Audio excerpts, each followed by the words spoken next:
dosen senior ilmu komunikasi UMY yang menyelesaikan program doktoralnya di University Sains Malaysia atau USM dengan tesis yang berkaitan juga dengan CSR dan kearifan lokal di Bali.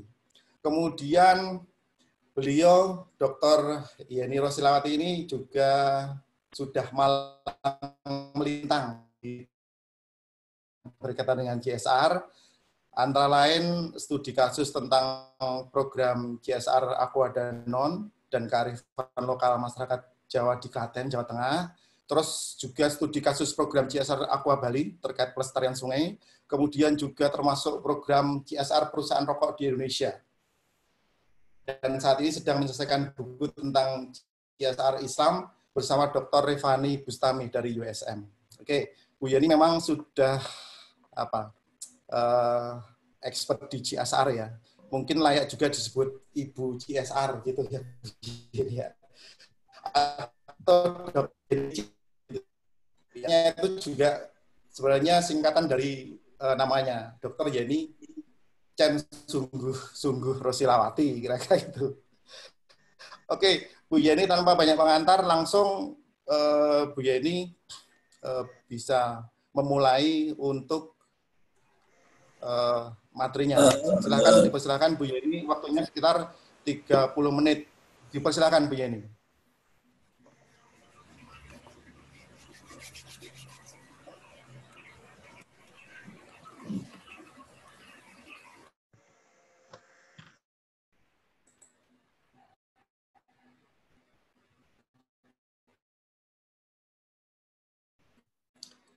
Bu Yeni, suaranya masih di mute. Suaranya masih di mute, Bu Yeni. Oh iya. Ya. Oke, sip. Oke. Assalamualaikum warahmatullahi wabarakatuh. Ya, terima kasih sekali Mas Krisna atas perkenalannya ya. Dan ya, teman-teman, alhamdulillah hari ini saya sangat senang ya bisa bertemu dengan teman-teman dan Bapak Ibu semuanya. Saya lihat partisipannya cukup banyak ya, Mas Erwan ya. Ada 113 partisipan ya. Baiklah, karena ini masih dalam rangka sawalan seperti tadi yang dikatakan oleh Mas Krisna ya, saya mengucapkan selamat Lebaran pada teman-teman dan Bapak Ibu semua ya. Mohon maaf lahir dan batin. Mudah-mudahan kita semua tetap dalam lindungannya. Oke, hari ini saya kebagian sharing ya tentang CSR di era pandemik. Jadi kita hari ini ngobrol santai aja ya. Jadi nanti kalau ada pertanyaan bisa disampaikan. Ya mudah-mudahan saya bisa menjawab semuanya gitu ya. Jadi mungkin kita ngobrol santai saja karena juga ini masih dalam rangka liburan ya. Oke, mungkin Mbak Friski saya bisa minta tolong untuk share screen-nya ya. Sebentar, Mbak. Ya.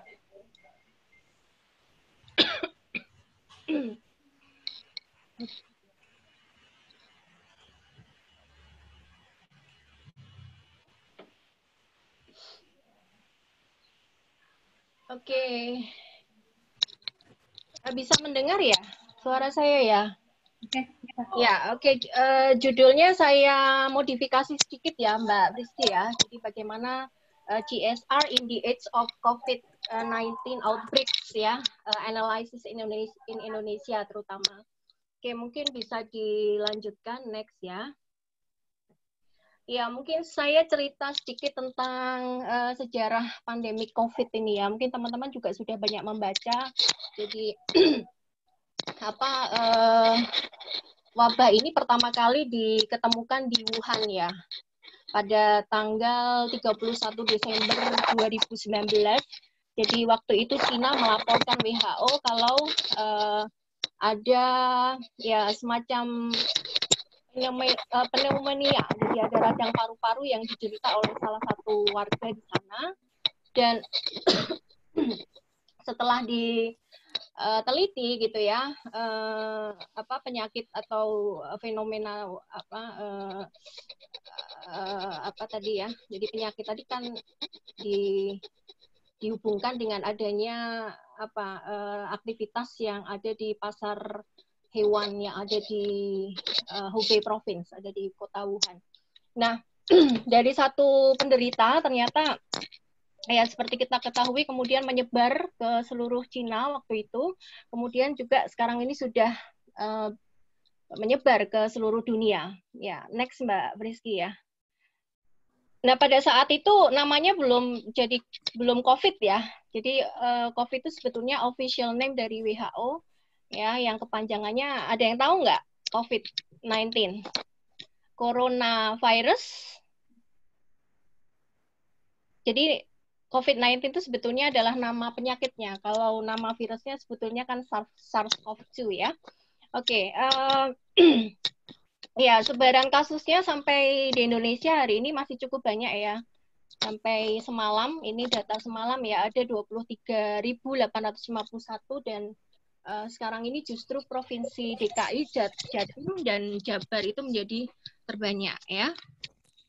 Ini juga teman-teman sudah mengetahui ya tentang hal ini. Lalu berikutnya Mbak Friski ya. Nah di dunia ini sudah cukup banyak juga ya, ada globally gitu ya, 5.491 orang confirmed cases. Nah, ini cukup banyak dan sudah menyebar ke hampir seluruh dunia ya. Jadi negara-negara di dunia tiap hari melaporkan ada berapa kasus yang ada di negara mereka, seperti itu ya. Jadi itu yang terjadi sampai hari ini. Coronavirus masih kurvanya masih belum landai ya. Oke, terus berikutnya. Ya. Nah, kalau kemarin kita lebih banyak membahas tentang penyakitnya ya. Nah, ini mungkin saya menggambarkan ya dampak dari pandemi itu sangatlah besar ya. Di bidang tadi Mas Krisna mengatakan di bidang ekonomi misalnya, di bidang sosial ya, di semua bidang, di semua aspek itu terkait ya. Jadi tidak hanya kesehatannya saja tetapi juga perekonomian itu sangat terdampak ya. Jadi misalnya nih di sini ya, IMF mengestimasikan bahwa the losses jadi kehilangan income ya akibat coronavirus ini di seluruh dunia itu kalau digabungkan itu sebanyak 9 triliun US dollar atau kalau dirupiahkan ya sebesar 144.000 triliun dengan exchange rate 16.000 US per dollar. Nah, teman-teman bisa bayangkan ya itu nolnya berapa gitu ya. 144.000 triliun ya. Kemudian juga di Indonesia itu ya kita masih developing countries ya. At the same time juga facing weak ya health systems, kemudian limited fiscal space dan lain sebagainya.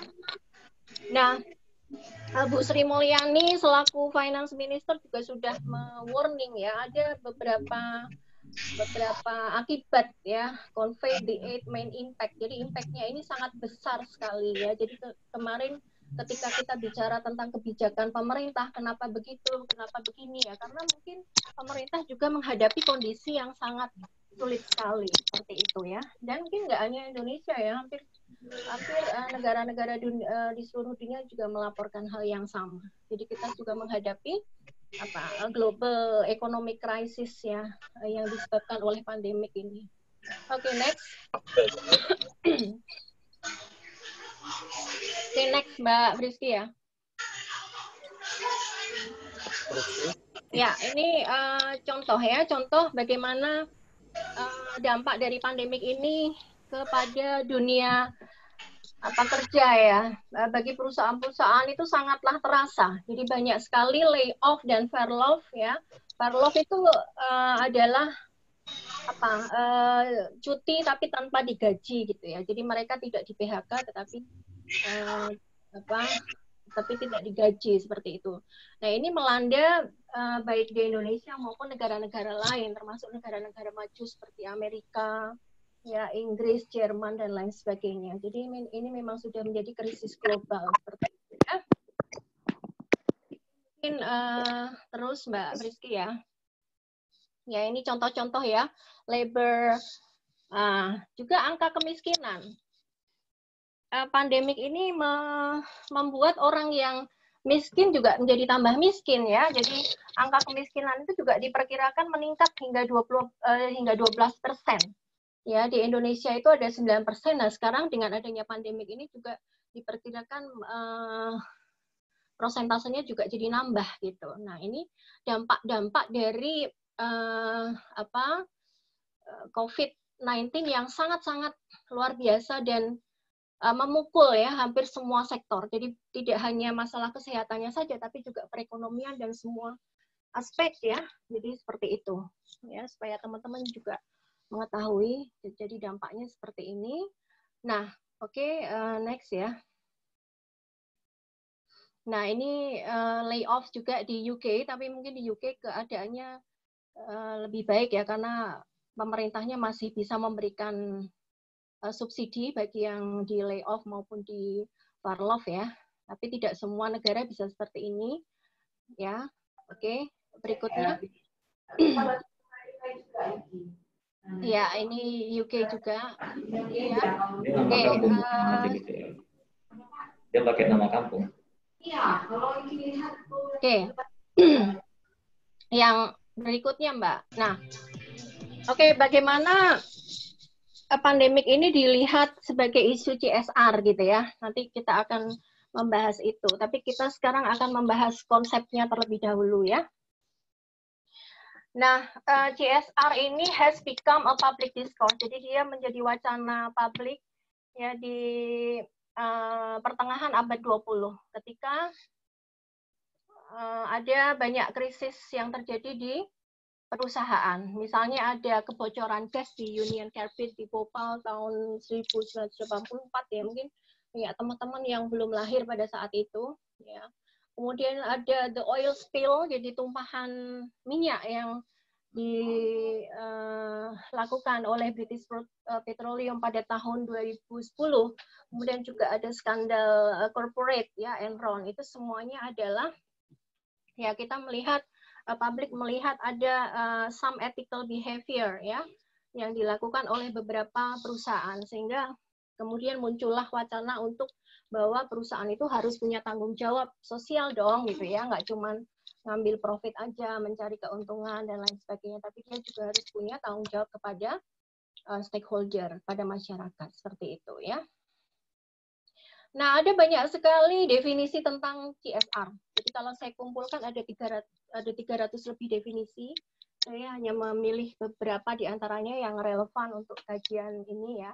Jadi misalnya Enderley dan Tevis mendefinisikan CSR itu adalah policy and practice. Jadi kebijakan dan amalan ya, praktek corporate social involvement ya, over and beyond it's legal, yang melebihi dari kewajiban hukum gitu ya. Oh ya, ada waiting room-nya ada 13 orang itu Mas Irwan. Mungkin bisa di admit dulu ya. Nah, kemudian scholar lain juga mengatakan bahwa CSR adalah corporate social action. Jadi ya banyak sekali definisi, ada yang mengatakan bahwa CSR itu adalah business ethics, ada yang mengatakan CSR itu adalah manajemen risiko yang harus dikelola oleh perusahaan untuk mengantisipasi dampak dari operasional bisnisnya dan lain sebagainya ya. Jadi itu definisi-definisi CSR yang didefinisikan oleh para scholar ya. Oke, next. Next ya. Ya, Frederick misalnya ya, salah satu scholar juga, dia mengatakan ya CSR itu fundamental ethical ya. Jadi tadi dia juga dilihat dari perspektif business ethics ya. Nah, kemudian di ISO 26000 ya, itu ada 7 principles of CSR. Jadi isu CSR ini sudah masuk di dalam ISO 26000 ya, which includes 36 isu. Ada accountability, ada economy environment ya, transparansi, attitude of ethics ya, respect for stakeholders interest ya, respect for legislation, universal behavior, human rights dan lain sebagainya. Ya, oke, next. Nah, mungkin karena saya berada di Muhammadiyah ya, kita semua berada di Muhammadiyah, mungkin juga saya memberikan sedikit bahwa sebetulnya agama Islam pun juga mengajarkan tentang CSR ini, ya. Bagaimana bisnis ethics itu ada di dalam Islam, ya. Also taught by Prophet Muhammad, ya, diajarkan oleh Nabi Muhammad yang mengajarkan ada empat sifat, ya. Yang pertama adalah sidik.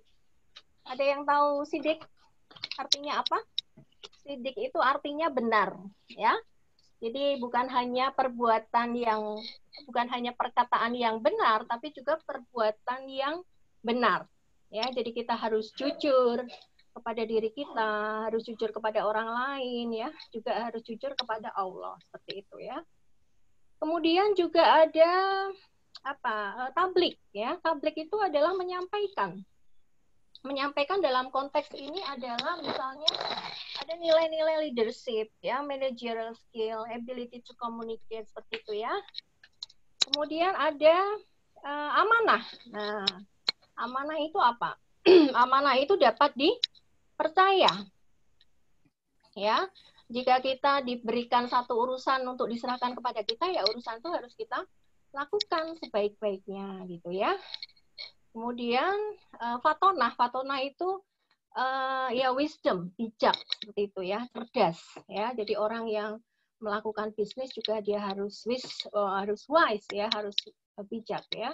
Kemudian juga ada istiqomah. Istiqomah itu apa? Istiqomah adalah lurus, benar dan tetap pada pendirian, ya. Tapi harus dalam konteks kebenaran, jangan kita lurus benar tapi dalam konteks kemaksiatan, misalnya seperti itu. Ya, jadi dalam Islam pun juga secara tersirat, ya, di sini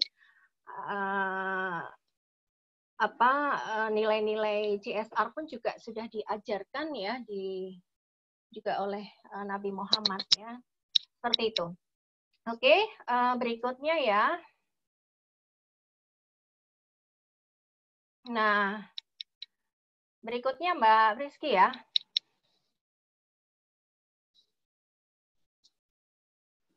Sebelumnya, ya. Oke.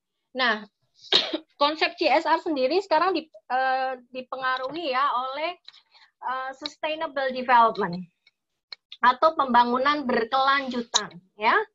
Jadi pembangunan berkelanjutan itu apa? Pembangunan yang berfokus bukan hanya pada economic development, tapi juga pada social dan environmental sustainability, seperti itu, ya.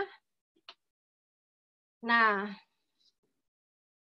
model pembangunan ini juga sejalan dengan apa yang disebut dengan 3P, ya.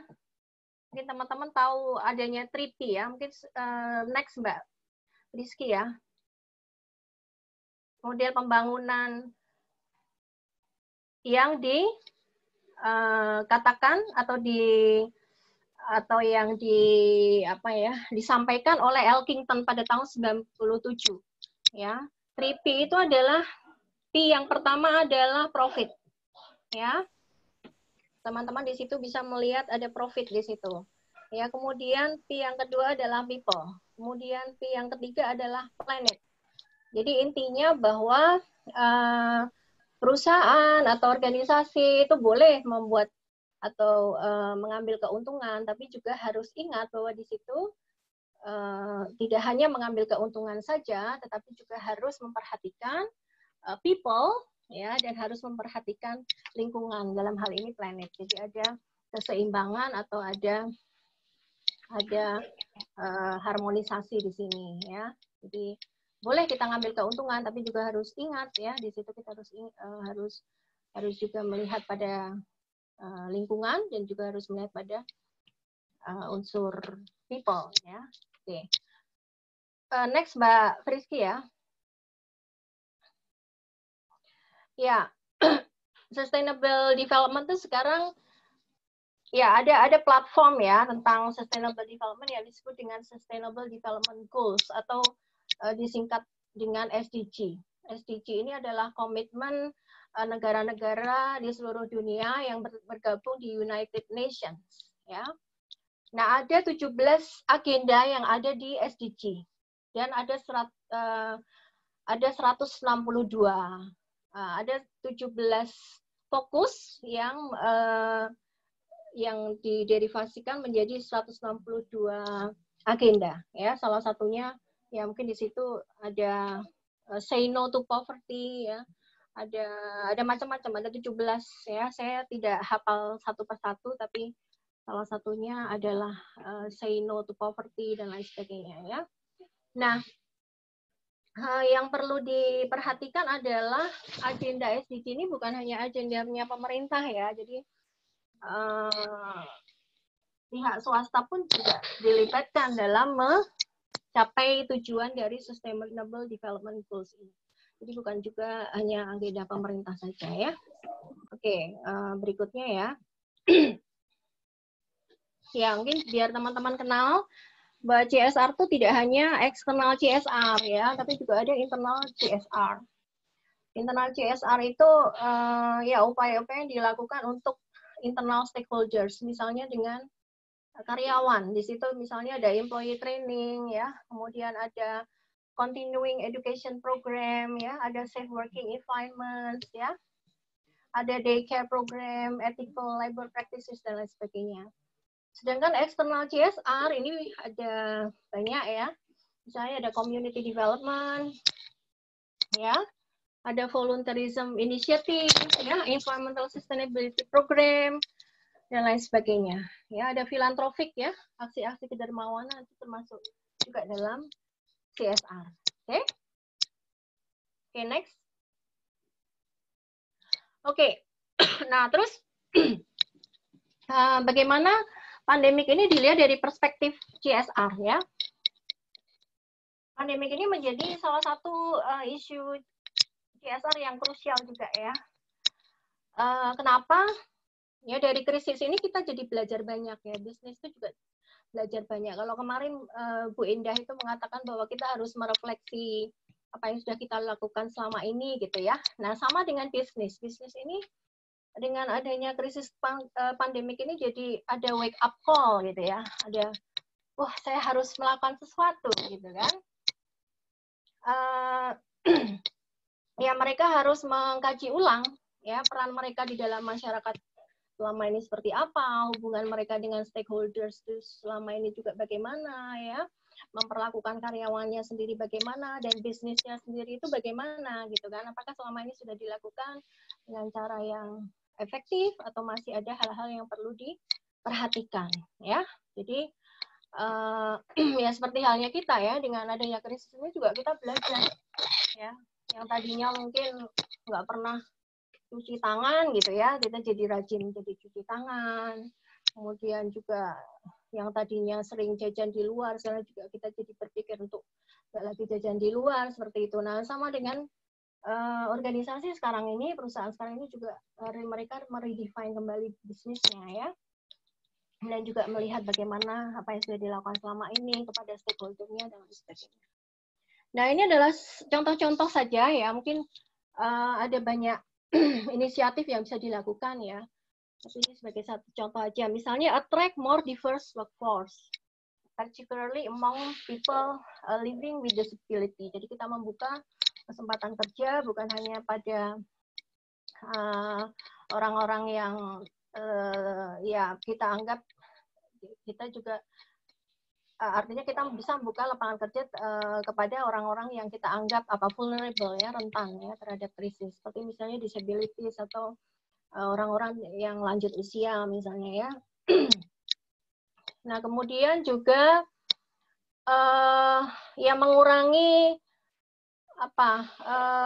mengurangi CO2 emission, misalnya dengan kita bekerja di rumah, ya, itu juga mengurangi produksi CO2 yang ini saya kira juga penting, ya, untuk alam, untuk lingkungan, ya, seperti itu. Jadi itu mungkin. Ya, ini maaf waktunya ya. Sebenarnya bisa dipercepat. Ya. Iya, oke. Oke, berikutnya Mbak Rizky, ya. Udah kurang berapa Mas Krisna, ya? Ya, Nah, ini, 2 menit ya. aduh, ya ini strategi-strategi ya. Ada local investment ya, kemudian inisiatif yang bisa dilakukan tadi seperti inisiatif sosial ya. Misalnya langsung aja Mbak Friski yang contoh-contoh ya perusahaan-perusahaan di Indonesia ya.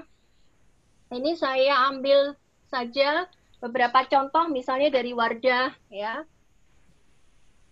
Bentar Bu, sampai Wardah ya Bu ya? Ini Ya Wardah ya. Kemudian Bank Mandiri misalnya melakukan kegiatan di situ memberikan bantuan medical aid misalnya ya. Kemudian Adaro Energi ini juga membantu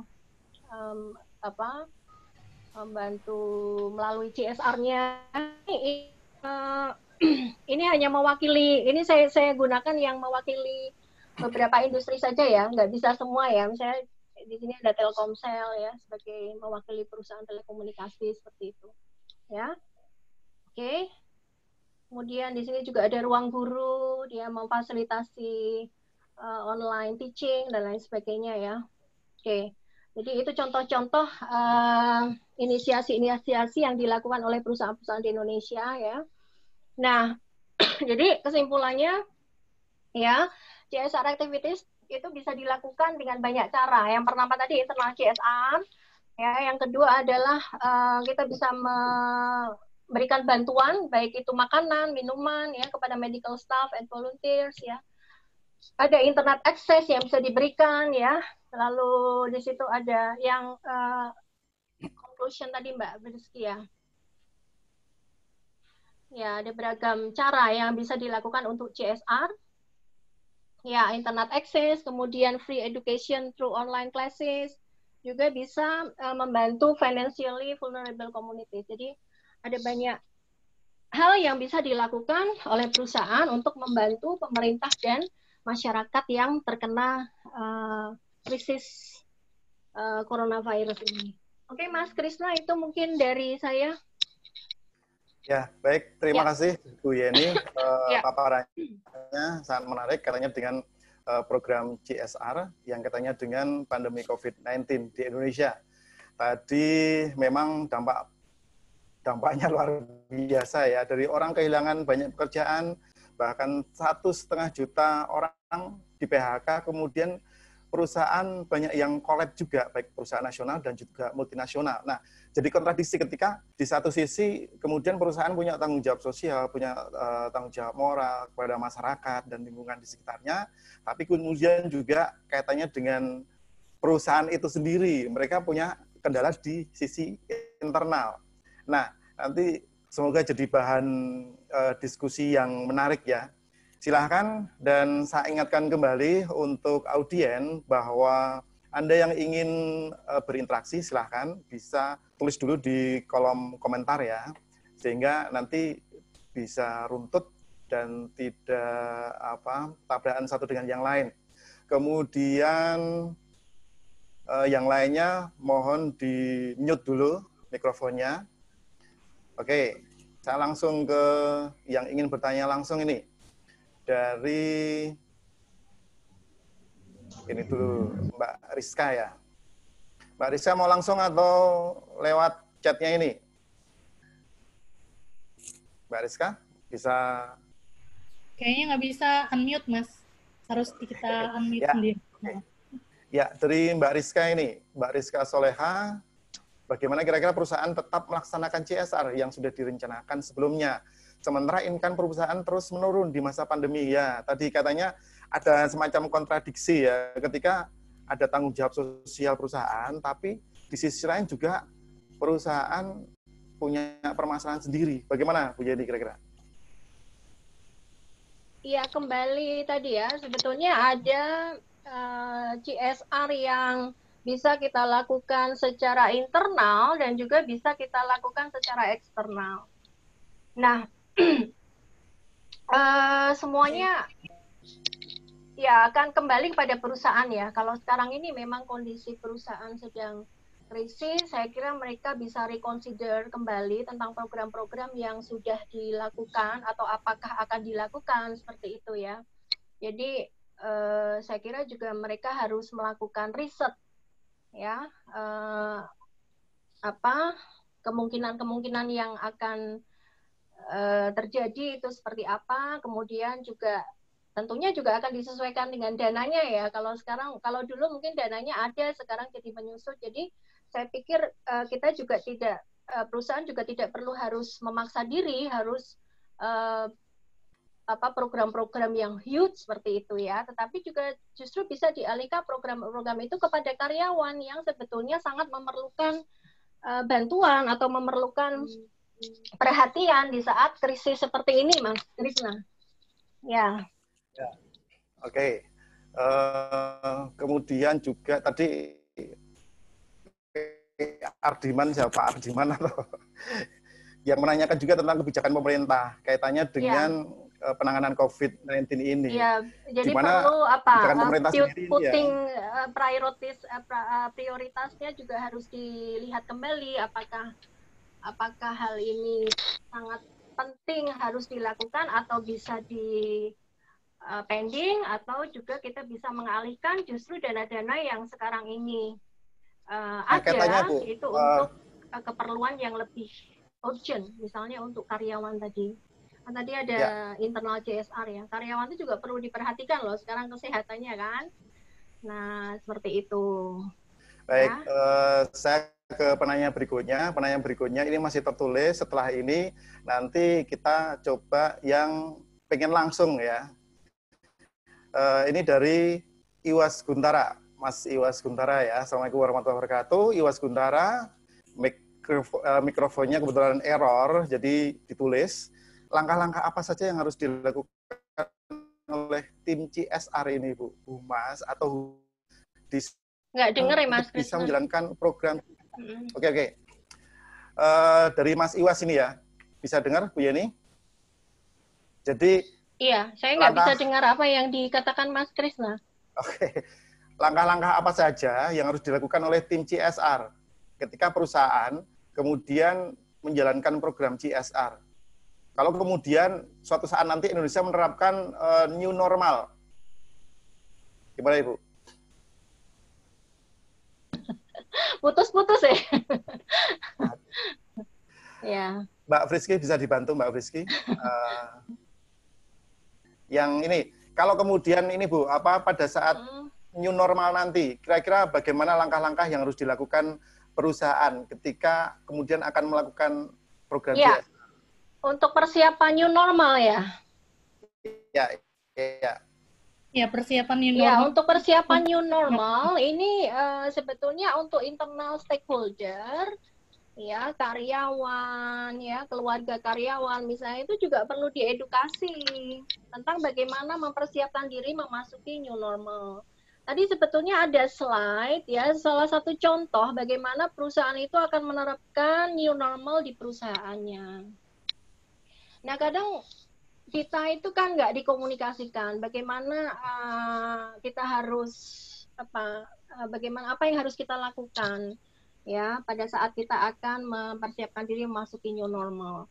Jadi saya kira perlu untuk mengkomunikasikan kepada internal stakeholder ya, apa yang harus dilakukan, apa yang tidak boleh, apa yang boleh dan lain sebagainya. Termasuk manajemen juga harus memastikan bahwa office atau tempat kerja itu sudah betul-betul artinya aman dan siap untuk memasuki masa new normal, Mas Krisna. Jadi misalnya apakah tersedia hand sanitizer di tempat-tempat yang perlu untuk diletakkan, kemudian juga harus menjaga kebersihan. Kalau perlu harus disemprot desinfektan misalnya, ya kantor-kantor itu harus perlu disemprot desinfektan dulu sebelum kita memasuki ruang kerja kita atau kantor kita ya. Kemudian juga harus ada edukasi juga kepada karyawan. Jadi mereka betul-betul siap, ya bukan hanya siap secara fisik ya, tapi juga siap secara mental ya. Karena kan krisis ini kan kaitannya pengaruhnya ke psikologi sangat sangat besar ya. Mereka pasti ada kecemasan ya dalam memasuki masa new normal seperti itu. Dan saya kira itu hal yang wajar ya. Kita pun juga ada rasa khawatir kan ketika akan memasuki masa new normal seperti itu ya. Ya, kalau sementara untuk sampai ke new normal ya, sementara posisi COVID di Indonesia sendiri masih naik-naik terus, turun saja belum. Nah, kemudian juga beberapa daerah punya penerapan kebijakan yang berbeda, Bu Yeni. Apakah juga kemudian perusahaan-perusahaan juga akan menyesuaikan ini ya? Katanya dengan pertanyaan dari Mas Ardiman ya, ketika bagaimana satu daerah dengan daerah yang lainnya itu punya kebijakan yang berbeda, karena ada yang masih PSBB, ada yang sudah kemudian memikirkan new normal. Nah, apakah kemudian juga perusahaan-perusahaan di daerah juga akan menyesuaikan seperti itu, Bu Yeni? Ya, Indonesia kan negara yang sangat besar ya, Pak Krisna ya. Jadi kita saja punya 33 provinsi seperti itu, dan masing-masing provinsi ini kan memang ada pemerintah daerah masing-masing seperti itu. Jadi, dan memang kondisi tiap provinsi itu tidak sama. Ada memang daerah yang sekarang ini sudah green, ada yang masih red dan lain sebagainya. Nah, untuk itu perlu ada SOP ya yang kemarin sebetulnya Kementerian Kesehatan sudah melaunch aturan-aturan atau SOP untuk di tempat kerja bagi yang sudah betul-betul siap akan daerah-daerah yang akan melakukan new normal seperti itu. Misalnya kemarin Bali itu dipersiapkan menjadi pilot study untuk new normal. Jadi mereka sudah mempersiapkan protokol-protokol untuk pariwisata misalnya, ya. Jadi mereka sudah mulai mengedukasi stakeholder-nya, mengedukasi local community-nya, mengedukasi masyarakatnya, ya. Kemudian juga nanti mengedukasi turisnya, bagaimana untuk berwisata di Bali seperti itu. Ya, jadi memang kondisi ini tidak bisa kita samakan, ya. Tetapi tadi kembali bahwa kalau perekonomian juga tidak jalan, ya, sedangkan kita tidak tahu pandemi ini sampai kapan, let's say sampai 3 tahun ke depan apa yang akan terjadi, ya kan? Jadi memang mau nggak mau, saya kira kita juga harus menyiapkan diri untuk hidup di era new normal. Caranya bagaimana? Ya kita harus menyiapkan diri kita ya dari tadi sesuai dengan SOP yang dijalankan oleh pemerintah, misalnya tetap pakai masker ya. Kemudian juga yang di pabrik-pabrik sekarang sudah menyiapkan social distance. Jadi biasanya kan kalau karyawan jarak antara satu dengan yang lain kan dekat ya untuk bekerja. Nah sekarang ini pabrik-pabrik sudah menyiapkan untuk social distance, misalnya dalam jarak 2 meter seperti itu. Ya, baik. Ya. Sudah ada 3 penanya dari yang tertulis. Saya coba beri kesempatan kepada penanya yang ingin langsung bertanya ya kepada Mas Rian. Silakan Mas Rian, masih standby. Silakan Mas Rian. Mas Rian, bisa langsung, silakan. Atau di-mute semua, Mas Irwan? Bisa, udah bisa. Di-unmute sendiri kok, Mas. Ya, oke. Mas Rian, silakan. Assalamualaikum. Waalaikumsalam warahmatullahi wabarakatuh. Saya mau memberikan suatu pernyataan dan nanti saya minta tanggapan dari pembicara ya. Jadi saya tadi kebetulan saya pas masuk gabung di diskusi ini ketika itu lagi dibahas mengenai teori. Jadi saya punya suatu keyakinan bahwa CSR itu merupakan bagian dari lahirnya teori kewirausahaan sosial. Jadi kalau kita bicara konsep kewirausahaan sosial itu kita bicara mengenai dampak negatif dari revolusi industri. Kemudian muncullah konsep kewirausahaan sosial. Ya, CSR itu merupakan model dari konsep kewirausahaan sosial. Nah, nanti saya minta pendapat dari Bu Yeni.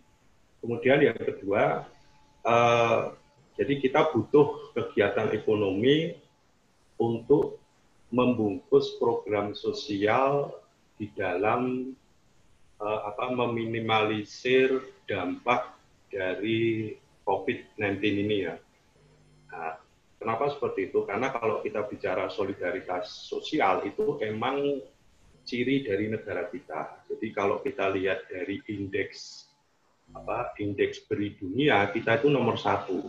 Jadi kita memiliki karakter solidaritas dan sosial. Di samping kita juga punya model sosial. Tapi solidaritas sosial itu nggak bisa berjangka waktu yang lama. Di satu sisi COVID-19 kita juga nggak tahu. Gitu. Maka kita perlu adanya kegiatan ekonomi untuk membungkus program sosial agar itu bisa berkelanjutan. Nah, yang ingin saya dengar dari narasumber itu contoh konkret kegiatan yang bersifat memberdayakan ya. Jadi kalau tadi kan contohnya lebih banyak hanya memberikan bantuan yang itu sifatnya hanya untuk kebutuhan hidup saja. Tapi sementara kita nggak tahu COVID ini sampai kapan. Dan kira-kira contohnya seperti apa? Dan menurut saya CSR tidak harus perusahaan yang besar ya. Perusahaan kecil juga menengah ke bawah itu bisa juga dia memiliki misi sosial. Nah, saya ingin tahu kira-kira seperti apa, jadi kegiatan CSR yang seperti apa, yang sifatnya bisa memberdayakan, berkelanjutan, itu berdasarkan pengalaman dari narasumber maupun dari pengetahuan narasumber. Makasih. Ya, baik. Terima kasih Mas Rian atau Pak Rian ini ya. Pertanyaannya menarik dan tadi katanya dengan konsep kewirausahaan sosial ya sampai ke bagaimana ketika kemudian perusahaan kecil dan menengah juga ketika melakukan program CSR seperti apa. Sementara di sisi lain tadi perusahaan kecil menengah juga terdampak dari pandemi COVID ini. Ya, silakan Bu Yeni. Terima kasih Mas Krisna ya. Oke, Pak Rian ya, tadi kaitannya dengan ya memang waktu saya membuat paper ini pada waktu itu masih bulan Maret ya Pak Rian, jadi memang lagi hangat-hangatnya tentang COVID. Jadi mungkin inisiatif perusahaan waktu itu juga ya semuanya itu kan melihat pada kebutuhan masyarakat ya. Pada bulan Maret itu kelangkaan APD itu masih terjadi di masyarakat ya. Dokter-dokter nakes-nakes itu banyak yang kekurangan APD, gloves, masker dan lain sebagainya itu menjadi barang yang langka waktu itu. Jadi mungkin inisiatif yang dilakukan oleh perusahaan juga waktu itu ya karena mereka juga harus gerak cepat ya, ingin membantu gitu kan. Nah, sehingga memang terlihat memang data-data yang ditampilkan memang data-data CSR karitatif kan, yang bersifat jangka pendek. Tapi sebetulnya untuk jangka panjang ini banyak sekali, karena kan pemerintah sekarang ini sedang dalam masa pemulihan ekonomi ya, akibat krisis ya. Jadi bisnis itu kan nggak langsung ya, biasanya dampaknya bisa setahun, 2 tahun ke depan ya, untuk bisa normal kembali. Nah ini banyak sekali inisiatif yang bisa dilakukan oleh perusahaan juga untuk membantu ya dalam kaitannya dalam pemberdayaan masyarakat. Tadi misalnya contohnya adalah membantu masyarakat yang rentan terhadap krisis ini. Bagaimana memberdayakan mereka, bagaimana ya caranya bisa macam-macam juga kan. Sekarang ada jejaring sosial tadi yang dikatakan oleh Pak Rian ya. Bangsa kita itu bangsa yang sebetulnya modal sosialnya juga sangat kuat, sehingga itu juga menjadi spirit kita dalam membantu sesama, membantu orang lain seperti itu. Ya, saya kira ya tentang kewirausahaan sosial itu tadi ya, sekarang ini ya kewirausahaan sosial itu kan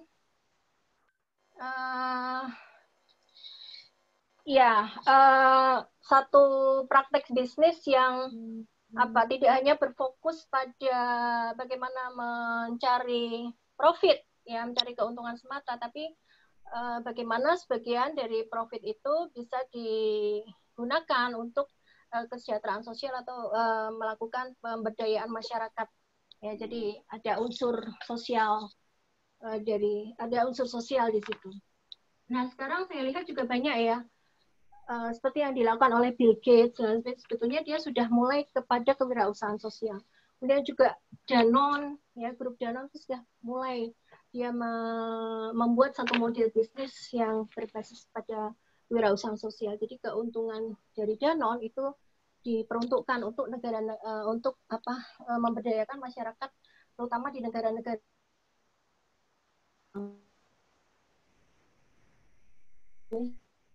itu Pak Rian. Ya, baik Bu Yeni, sekaligus menjawab pertanyaan Pak Rian ini hampir mirip juga dengan pertanyaan dari Mbak Eva atau Mbak Eva Wani Musliha ya, yang juga kaitannya dengan pemberdayaan kelompok masyarakat. Bagaimana kemudian kegiatan seperti apa yang kemudian yang dilakukan oleh company atau perusahaan kemudian yang bisa fokus pada pemberdayaan masyarakat. Kalau tadi Pak Rian juga kira-kira kemudian realnya seperti apa? Atau kemudian nyambung ke pertanyaan dari Mas Ardiman. Kenapa kemudian UMKM mengapa jarang mendapatkan bantuan CSR, tapi kebanyakan bantuan langsung atau tunai? Benar demikian atau enggak? Ya, tadi sebetulnya ya saya sudah jelaskan ya, banyak sekali inisiatif yang bisa dilakukan oleh perusahaan Mas Krisna dalam membantu masyarakat atau mereka, those groups or people who are vulnerable, ya, yang rentan terhadap krisis. Misalnya sekarang ini kan banyak sekali terjadi pengangguran gitu ya. Kalau dulu kan orang lay off dari perusahaan masih bisa jadi sopir ojol gitu kan ya. Tapi sekarang ojol pun sepi, kan? Nah, sekarang bisnis yang ramai ini apa? Misalnya lagi bisnis makanan ini, ya kan? Karena makanan dan sembako ini adalah dua hal yang sangat dibutuhkan. Orang nggak butuh yang lain fokusnya ya. Bukan tidak membutuhkan yang lain, tapi fokus dari masyarakat sekarang ini lebih pada makanan dan sembako, kan? Nah, itu bisa dilakukan ya, pemberdayaan masyarakat. Misalnya kelompok masyarakat ini diberdayakan oleh perusahaan, mereka misalnya membuat bisnis yang bisa dilakukan oleh masyarakat sendiri, misalnya ya. Sekarang kan banyak itu ya, seperti kemarin ada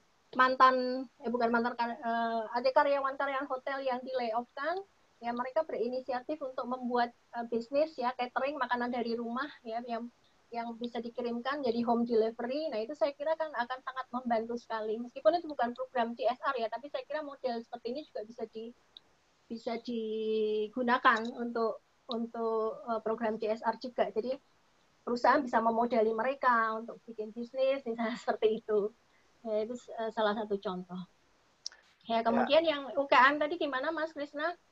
Ya, karena menurut Mas siapa tadi bahwa kebanyakan UMKM itu mendapatkan dana langsung atau tunai. Nah, kira-kira tepat atau tidak itu?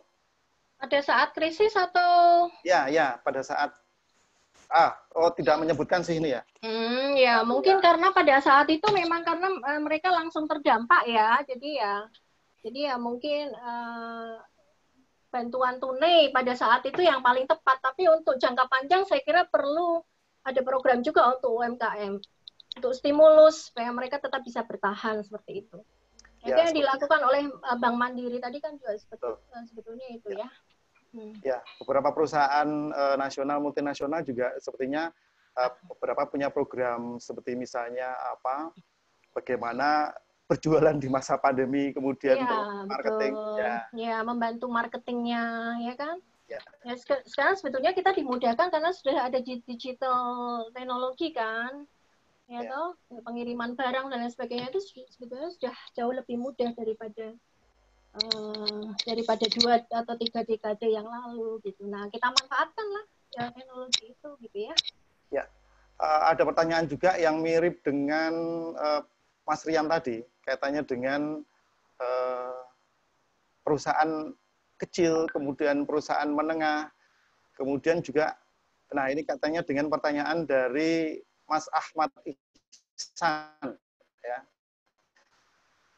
Kalau dilihat perusahaan ada pada keadaan yang dilematis ya, antara menolong atau ada tanggung jawab sosial CSR itu, dan juga PHK yang berdampak pada karyawan. Nah, dari Mas Ahmad Ihsan seperti itu. Bagaimana? Kemudian katanya dengan tadi pernyataan dari Pak Mas Rian tadi, bagaimana kegiatan CSR untuk perusahaan kecil atau perusahaan menengah?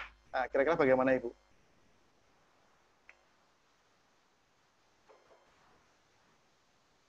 Bu Yeni? Oke, maaf. Ya, sebetulnya saya tadi sudah jelaskan ya, bahwa CSR itu tidak harus sesuatu yang huge gitu ya. CSR adalah business ethics. Ketika kita bisa memperlakukan karyawan, kita bisa memperlakukan stakeholder itu dengan baik, ya itulah CSR gitu. Jadi kalau memang tidak bisa membantu yang lain, ya membantu internal stakeholder-nya dulu, dilihat selama ini seperti apa. Jangan-jangan membantu orang lain, tapi karyawan kita sendiri justru tidak diberi hak yang seharusnya dia terima, seperti itu. Jadi ya kembali kepada perusahaan itu sendiri, ya, kemampuan dan ya kemampuan dalam arti luas ya. Jadi tidak harus program-program yang huge ya, yang memakan dana yang banyak. Saya kira dana-dana itu justru bisa dialihkan untuk internal stakeholder-nya seperti itu. Ya, kalau tadi pertanyaan perusahaan kecil menengah ini sebenarnya atau berkaitan juga bukan CSR tapi PSR ya, personal social responsibility ini. Karena kemudian sebenarnya masih terkait juga tadi dengan solidaritas sosial yang itu jadi nilai plus di Indonesia. Meskipun tadi ditanyakan juga oleh Mas Rian, kira-kira akan berapa lama solidaritas sosial itu akan bertahan berapa lama? Seperti misalnya pada waktu Ramadan ya kita sepertinya berlomba-lomba gitu ya. Tapi kemudian setelah di luar Ramadan kira-kira akan bertahan berapa lama? Ini katanya juga pertanyaannya dengan Mbak Catia ini ya. Katanya Mbak Catia mahasiswa kita juga ini, dari mahasiswa. Sebagai mahasiswa yang ingin mengambil peran, nah, kontribusi di masa pandemi ini, kegiatan apa yang tepat untuk bisa menggandeng perusahaan? Nah, bagaimana menggandeng perusahaan untuk membuat program CSR ini, Bu? Menarik ini. Banyak sekali ya pertanyaannya ya, saya nggak hafal. Yang ini aja, bagaimana untuk menggandeng perusahaan? Ya. Oke. Ya, peran mahasiswa ya sebetulnya banyak sekali ya. Kita kalau mau berinisiatif untuk apa? Ya kadang-kadang ya inisiatifnya ini bisa ide atau ide program untuk perusahaan, terutama perusahaan yang belum punya program CSR. Jadi kita buatkan ya proposal program CSR yang ya kita sesuaikan dengan kebutuhan perusahaan, dengan visi perusahaan seperti itu ya, bisa juga itu dilakukan gitu. Why not? Dan tidak harus perusahaan-perusahaan yang besar ya. Tadi kembali ya, CSR itu bisa basic CSR, tadi internal CSR, nah itu bisa kita buatkan kalau memang mereka belum punya gitu. Terus kedua tadi apa ya? Ya, sebenarnya sudah tadi. UMKM. Sudah. Ya, jadi kalau kembali kepada konsep CSR ya, corporate social, corporate itu kan dari kata corpus, jadi nggak harus perusahaan yang besar ya. Corpus itu kan badan, gitu. Jadi ya perusahaan kecil, besar, bahkan organisasi yang bukan perusahaan pun juga bisa kalau dia mau melakukan CSR. Jadi tidak harus perusahaan besar atau perusahaan yang berorientasi pada profit gitu. Ya, baik. Misalnya, ya, oke. Ada lagi tambahan mungkin, Bu, karena waktunya juga. Yang terakhir tadi apa ya pertanyaannya ya? Tadi peran mahasiswa, kemudian juga masyarakat, karena ada pertanyaan lagi hampir sama, bagaimana kemudian yang dilakukan masyarakat atau inisiatif yang bisa dilakukan oleh masyarakat untuk modal sosial ya, modal sosial akan bertahan berapa lama gitu ya? Ya, solidaritas sosial. Iya. Kalau dilihat dari pengalaman Indonesia sih kita sudah dihantam beberapa kali krisis ya, Pak Krisna ya. Jadi saya kira itu menjadi track record dari dari solidaritas masyarakat kita untuk menghadapi krisis itu sebetulnya sudah teruji. Seharusnya dari sini kita bisa lulus ujian dari COVID ini, gitu. Ya yang penting kita saling menguatkan dan saling mensupport. Selama spirit itu masih ada ya, insya Allah kita bisa menghadapi ini semua gitu. Tapi ketika spirit itu sudah tidak ada lagi orang yang mau saling mensupport, ya justru menjatuhkan satu dengan yang lain, itu modal sosial tidak akan terbentuk gitu. Modal sosial itu kan gotong royong, ya toh, kesetiakawanan. Ya selama itu masih ada dalam diri kita, dalam masyarakat, ya saya yakin insya Allah kita bisa lama melewati ini semua gitu. Nah, itu kelebihan kita dibanding negara-negara lain. Di negara-negara lain itu mereka ya tidak seramah dan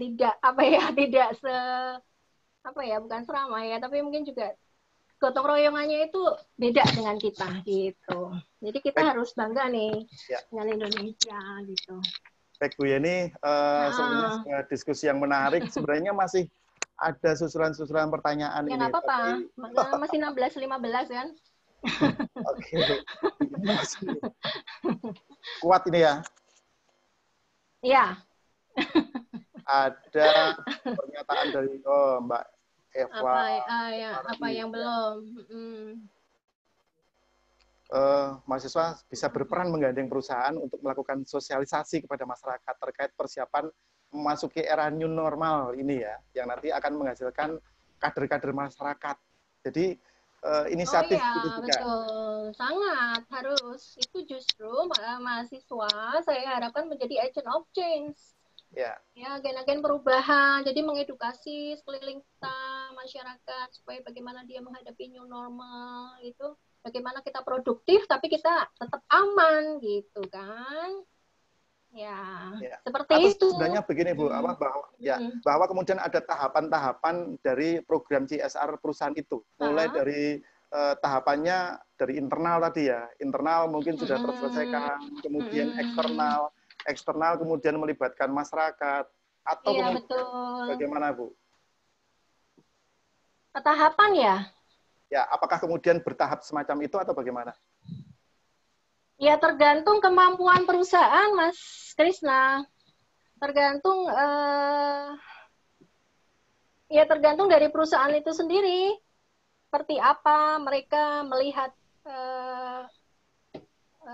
diri mereka, ya kemampuan sumber dayanya, ya kemampuan untuk berkolaborasi, ya kemampuan untuk segala hal harus kita lihat. Makanya perlu adanya riset dulu kalau mau bikin CSR, perlu ada social mapping, perlu ada socio culture mapping dan lain sebagainya gitu. Jadi ya kita tidak mengharuskan semuanya harus gitu ya. Tapi ya sesuai kemampuan perusahaannya saja. Kalau kemampuannya masih di internal CSR ya kenapa tidak gitu ya. Bisa internal CSR itu sudah bagus sekali, dia sudah menerapkan business ethics. Ya, yang penting bisa menerapkan business ethics dengan baik dan yang penting bisa memitigasi resiko dari dampak usaha yang ditimbulkannya. Ya, tadi bicara tentang UMKM ya, bukan berarti mereka nggak punya resiko loh ya. Kita pedagang kaki lima misalnya, berdagang di pinggir Malioboro, CSR-nya apa? Ya bukan bagi-bagi makanan gitu ya, tapi tanggung jawab terhadap lingkungannya, misalnya buang sampah, ya toh, buang sampah jangan sembarangan dan lain sebagainya. Itu hal-hal kecil yang kadang luput dari perhatian kita bahwa itu sebetulnya tanggung jawab sosial gitu. Baik Bu Yeni, kira-kira masih ada yang bertanya lagi atau tidak?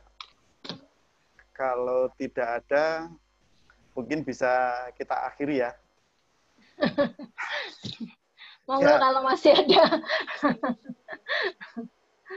Satu pertanyaan lagi mungkin bisa kita akhiri karena waktunya juga sudah semakin sore juga ya. Baik, terima kasih untuk penanya yang tadi sudah menyampaikan pertanyaannya. Bu Yeni, terima kasih. Ya, Materinya sama-sama, Pak menarik Krisna. sekali. Mungkin closing statement, Bu. Sebelum nanti kita pilih, Aduh, apa nih, ya? siapa penanya yang Closing terbaik ini. statement. Ya, apa ya closingnya ya? Ya itu tadi, apa closing statement dari presentasinya? Ya. Atau apa? Ya, Bu. Oke, iya. Yang pertama adalah bahwa CSR is business ethics, ya. Jadi kalau ada persepsi, mungkin ada orang yang mengatakan begini, oh CSR kan cuma aksi-aksi atau tindakan-tindakan sosial, oh berarti dia nggak paham tentang CSR gitu ya. Kedua adalah CSR adalah manajemen risiko terhadap bisnis atau dampak bisnis yang ditimbulkan oleh perusahaan atau organisasinya, ya. Dan semua organisasi itu punya dampak bisnis dan punya dampak operasional, itu yang perlu diperhatikan. Terus ketiga, ya perlu ada diskusi ya antara pengusaha, pemerintah, masyarakat ya untuk bisa ketemu nih ya, untuk bisa ada titik temu apa sih sebetulnya yang dimaksud dengan CSR gitu. Kadang-kadang pemerintah sendiri juga tidak memahami apa itu CSR sehingga dia melihatnya ya hanya kegiatan-kegiatan yang bersifat kedermawanan itu sudah dianggap sebagai CSR gitu. Saya kira itu Pak Krisna. Ya, baik. Ya. Terima kasih Bu Yeni. Terakhir, ini kita harus memilih penanya yang terbaik ini. Siapa penanya yang terbaik? Waduh, Sepertinya banyak sekali ya tadi ya, soalnya saya nggak hafal. mungkin bisa dibantu Mbak Rizky, Mas Ya, Erwan. mungkin bisa dibantu Mbak Rizky, Mas Erwan. Saya manut aja lah. Oke. Ibu aja Bu. Tadi yang Ibu mau, yang menurut Ibu penanya terbaik pertama itu siapa? Nanti kita bantu cari. Nanti. Ya, tadi ada Pak Rian ya. Ya, ada Pak Rian. Ada Terus Mas siapa lagi atau ya, Mbak ini tadi Rizka ya. Soleha, kemudian Iwas Gustara, kemudian Ahmad Ihsan. Pertanyaan pertama tadi Iwas ya, kedua. Terus pertanyaan yang pertama ketiga tentang Mbak Rizka tadi ya, Bu ya? Mbak Rizka, Bu, bukannya? Atau siapa? Mbak Rizka ini tadi yang nanya, gimana kalau misalnya perusahaan income-nya sedikit, tapi dia harus ngasih kegiatan CSR. Itu yang penanya pertama tadi, Bu. Bu Yeni? Ya. Jadi, pertamanya Pak Rian. Rian. Nomor 2-nya Mbak Rizka. Nomor 3-nya, Bu? Sudah disebut. Kalau nggak di ACC, nanti kecewanya. Oke, udah dua penanya ya. Lagi siapa, Bu? Pak Rian sama Mbak siapa tadi? Mbak Rizka. Mbak Rizka. Oke, satu lagi. Satu lagi, Bu, tentang apa? Yang UMKM tadi ya. UMKM. Pak Ardiman itu sudah dapat ya, Bu? Udah dapat. Oh iya ya, udah dapat ya. Saya kemarin sudah di ini karena ada satu. Yang satu lagi Mbak Rizky aja deh siapa? Saya nggak hafal. Tadi peran mahasiswa iya, tadi. peran mahasiswa tadi. Oke, siapa Mas? Mbak Catia. Coba dicek dulu orangnya masih ada nggak? Kalau udah pergi kan ganti yang lain. Ada. Oh, Mas Rian, Pak Rian masih ada? Pak Rian. Oke. Nanti silakan aja. menghubungi Mbak. Iya. Bisa langsung nanti di ini aja ya, kan di poster. Hadiahnya apa Mbak Rizky? Disebutkan dulu dong biar mereka senang. Hadiahnya voucher goodie tadi senilai 100.000, kemudian senilai 50.000, kemudian t-shirt dari Ilmu Komunikasi UMY. Itu ya. Tadi ya. Oke. Ya. Kemudian mengingatkan juga untuk audiens semua bahwa rangkaian webinar ini masih berlanjut sampai dengan hari Sabtu ya. Jadi besok jangan lupa masih ada Mas Dr. Filosa Gita Sukmono dan juga Mbak Wulan Widyasari. Temanya peran jurnalisme di era pandemi.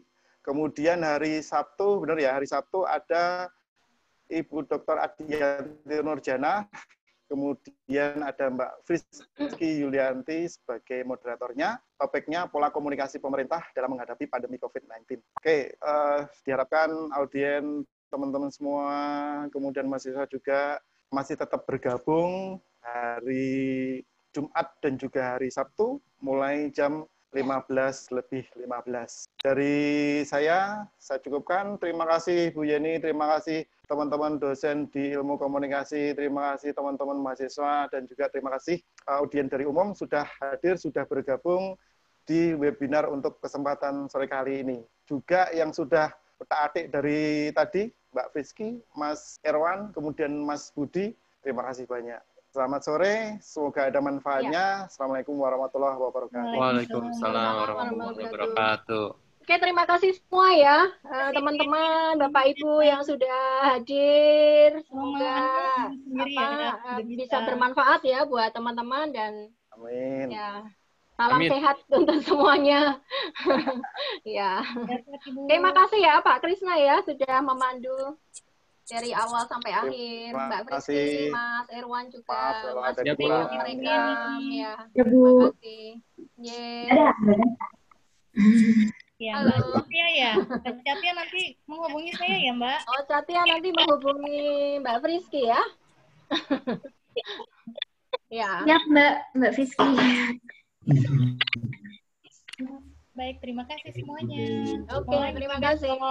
Dengan Mas Vilo dan Mbak Wulan ya.